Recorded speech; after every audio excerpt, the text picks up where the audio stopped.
سیدنا غوث اعظم جیلانی بغدادی رضی اللہ تعالی عنہ کا مقام و مرتبہ اور ان کی رفعت ارشاد فرماتے ہیں جو مجھ سے محبت کرے گا اللہ اس سے محبت کرے گا، جو مجھ سے نفرت کرے گا وہ تباہ و برباد ہو جائے گا۔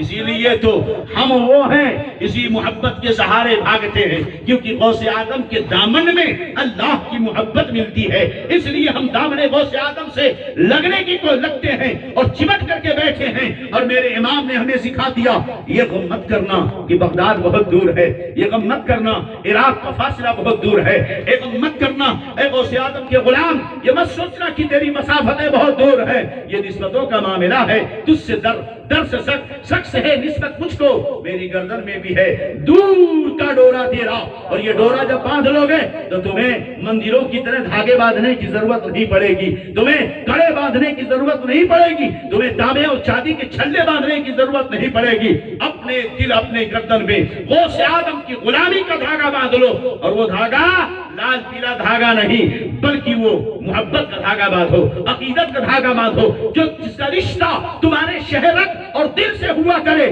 کہ وہ محبت دل کے اندر ایسی پیوست ہو کہ اٹھو تو غوث اعظم یاد آئے، بیٹھو تو غوث اعظم یاد آئے، تجھ سے در سے شخص ہے نسبت مجھ کو، میری گردن میں بھی ہے دور کا ڈورا تیرا، اس نشانی کے جو سگ ہیں نہیں مارے جاتے، حشر تک میرے گلے میں رہے پٹا تیرا۔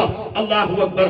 سرکار سیدنا غوث اعظم جیلانی بغدادی رضی اللہ تعالی عنہ کے حکم کا یہ عالم، ان کی طاقت و قوت کا عالم، ان کے مقام و مرتبے و رفعت کا عالم یہ ہے، ارشاد فرماتے ہیں ان للانس جن للانس شیخ وللجن شیخ وللملائکہ شیخ وانا شیخ الکل۔ سن لو، انسانوں کا پیر ہوتا ہے، جناتوں کا پیر ہوتا ہے، فرشتوں کا پیر ہوتا ہے، اور میں شیخ الکل ہوں، میں سب کا پیر ہوں۔ سرکار غوث پاک اسی لیے پیرانے پیر کہے جاتے ہیں، بڑے پیر کہے جاتے ہیں، دستگیر کہے جاتے ہیں۔ سرکار سیدنا غوث اعظم جیلانی رضی اللہ عنہ کی حیات طیبہ کا واقعہ ہے۔ ایک صاحب آئے، عبداللہ نام تھا، پہنچے میرے سرکار غوث پاک کی بارگاہ میں، عرض کرتے ہیں اے غوث اعظم، میری ایک جوان بچی 15 سال کی، بڑی خوبصورت، نہا دھو کر کے وہ چھت پر بال سکھانے کے لیے چلی گئی، اچانک وہاں سے غائب ہو گئی۔ سرکار غوث پاک نے سنا، آنکھیں بند کی، ارشاد فرمایا بچی کو ڈھونڈنا ہے؟ فرمایا ہاں۔ کہا سنو، یہاں سے پچھم کی طرف چلے جاؤ، جہاں چھوٹے چھوٹے ریت کے ٹیلے ہیں، وہاں جو اونچا ٹیلا ہے ایک جگہ بتائی خاص طور پر، کہا وہاں جا کر بیٹھ جانا اور ایک لکیر کھینچ دینا، اور میرا نام لے کر یا غوث عبد القادر جیلانی یا عبد القادر جیلانی میرے نام کا حصار بنا دینا، لکیر کھینچ کر گول دائرہ بنانا، بیچ میں تم بیٹھ جانا، رات ہوگی تمہارے سامنے خطرناک قسم کے لوگ آئیں گے، بڑے بڑے بال، بڑی بڑی آنکھیں اور بڑی ہی ڈراؤنی شکل کے لوگ، الگ الگ جانور قسم کے درندے جانور تمہارے پاس آئیں گے، مگر خبردار ڈرنا نہیں، اور کچھ بھی ہو جائے دائرے سے باہر نہ آنا ورنہ تمہیں نقصان ہوگا۔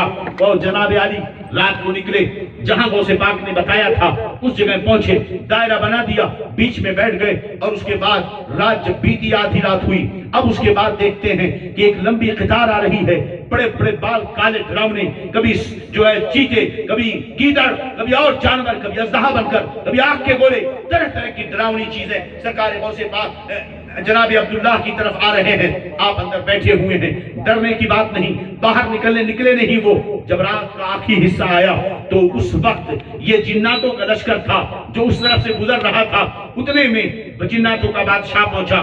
جیسے یہاں پہنچا، نیچے اتر کر کہتے گھوڑے پر بیٹھے پوچھتا ہے یہ بتاؤ تم ہمارے راستے میں یہ دائرہ باندھ کر کیوں بیٹھے ہوئے ہو؟ انہوں نے کہا مجھے عبد القادر جیلانی نے بھیجا ہے۔ اس اتنا سننا تھا، جناتوں کا بادشاہ گھوڑے سے نیچے اترا، دو زانو نماز میں جیسے بیٹھتے ہیں دائرے کے بغل میں بیٹھ گیا، مگر دائرے کے اندر نہ گیا، کہیں سر جھکا کر کہتا ہے ہم معافی چاہتے ہیں، ہم سے کیا خطا ہو گئی، سرکار غوث پاک نے تمہیں یہاں کیوں بھیجا؟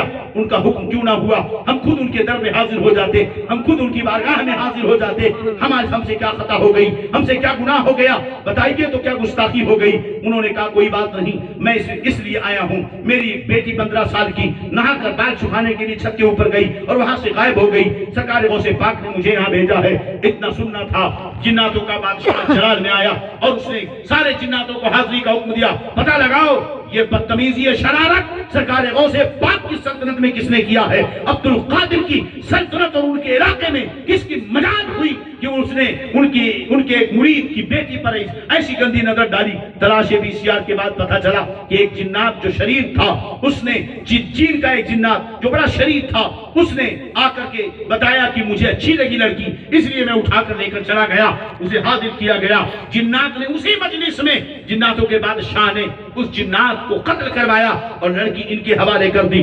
جہاں اس واقعے سے پتا چلا کہ میرے غوث اعظم صرف انسانوں کے پیر نہیں ہیں بلکہ میرے غوث اعظم جناتوں کے بھی پیر ہیں۔ انہوں نے پوچھا ہے بتاؤ تم اتنا غوث پاک کا نام سن کر ڈرنے کیسے لگے؟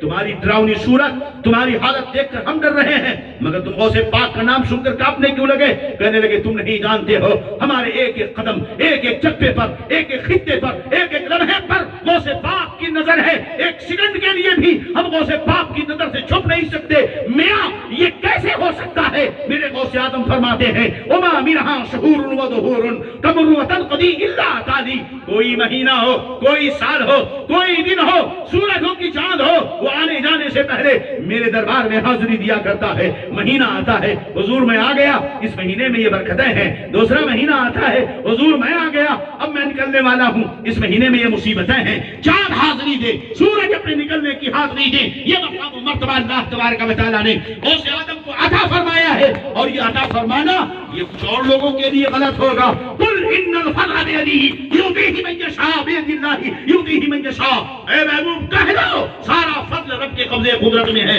وہ جسے چاہے عطا فرما دے، وہ جسے چاہے عطا فرما دے۔ میرے دوستوں، سرکار غوث پاک رضی اللہ تعالیٰ عنہ کا مقام و مرتبہ اس سے بلند و بالا، اتنا بلند و بالا کہ میرے غوث اعظم رضی اللہ عنہ پر ناقائد و جہاں صلی اللہ علیہ وسلم کا خصوصی فیضان تھا۔ ارشاد فرماتے ہیں لکل ولی لہ قدم و انی علی قدم النبی بدر الکمالی، ہر ولی کسی نہ کسی نبی کی کا برت اور مظہر ہوتا ہے، کسی نہ کسی نبی کا جلوہ ہوتا ہے۔ پہلے یہ سمجھ لیں النبوۃ ذل الالوہیہ والولایۃ ذل النبوۃ، یہ جو نبوت ہے یہ الوہیت کا جلوہ ہے، اور جو ولایت ہے یہ نبوت کا جلوہ ہے۔ اس مسئلے کو پہلے ذہن میں رکھیں، کوئی بھی نبی ہو ولی ہوگا، اس ولی کی کرامت اس کے نبی کا معجزہ ہے۔ جو بھی ولی ہوگا اس ولی کی کرامت اس کے نبی کا معجزہ ہوگی۔ اگر حضرت عیسیٰ کی امت کا کوئی ولی کرامت دکھاتا ہے تو وہ حضرت عیسیٰ کی کا معجزہ ہے۔ حضرت موسیٰ کی امت کا کوئی ولی اگر کوئی کرامت دکھاتا ہے تو وہ حضرت موسیٰ کا معجزہ ہے۔ امت محمدیہ کا اگر کوئی ولی کوئی کرامت اس سے صادر ہو تو نبی کریم صلی اللہ علیہ وسلم کا معجزہ ہے۔ یاد رکھو، نہ تو معجزے کا مقابلہ کیا جا سکتا ہے، نہ ہی کرامت کا مقابلہ کیا جا سکتا ہے، اور بلا مبالغہ یہ حقیقت میں کہہ رہا ہوں کہ بریلی کی سرزمین پر امام احمد رضا سے لے کر مفتی اعظم ہند تک، حجت الاسلام تک، میرے قاضی شریعہ تک بلا تفریق یہ یقینی کہا جا سکتا ہے کہ اگر غوث اعظم کا کوئی ہیڈ کوارٹر تھا ہندوستان کے اندر تو بریلی کی سرزمین تھی، بریلی مرکز۔ یوں ہی نہیں، یہ غوث اعظم کی کرامت ہے، غوث اعظم کی کرامت ہے، مفتی اعظم غوث اعظم کی کرامت ہے۔ جس طرح نبی کے معجزے کا مقابلہ نہیں ہو سکتا ہے، اسی طرح ولی کے معجزے کا مقابلہ، کرامت کا مقابلہ نہیں کیا جاتا۔ نعرہ تکبیر، اللہ اکبر، یا رسول اللہ، اہل سنت زندہ باد، ہم سنیوں کا مرکز، زندہ ہم سنیوں کا مرکز، امیر اہل سنت، زندہ باد، قائد ملت، امیر اہل سنت، زندہ باد، نعرہ تکبیر، اللہ اکبر، نعرہ رسالت۔ اسی لیے میرا امام کہتا ہے میری قسمت کی قسم کھائیں سگانے بغداد، ہند میں بھی رہوں دیتا رہوں پہرا تیرا، ہند میں بھی رہوں دیتا رہوں پہرا تیرا۔ سرکار غوث اعظم فرماتے ہیں لکل ولی لہو قدم و انی علی قدم النبی بدر الکمالی، ہر ولی کسی نہ کسی نبی کا جلوہ ہے۔ کسی میں موسیٰ کا جلال دکھے گا، کہیں یوسف کا جمال دکھے گا، کہیں عیسیٰ کے جلوے دکھیں گے، ہر ولی میں کسی نہ کسی نبی کا جلوہ ہے۔ میرے آقا غوث اعظم فرماتے ہیں انا قدم النبی بدر الکمالی، میں نبی اکرم بدر کمال مصطفیٰ جان رحمت کا جلوہ ہوں، میں نبی دو جہاں بدر کمال مصطفیٰ جان رحمت کا جلوہ ہوں۔ اسی لیے علماء نے یہ لکھا کہ سرکار غوث پاک رضی اللہ عنہ کے جسم سے جب پسینہ نکلتا تھا تو اس پسینے سے کستوری کی خوشبو آتی تھی.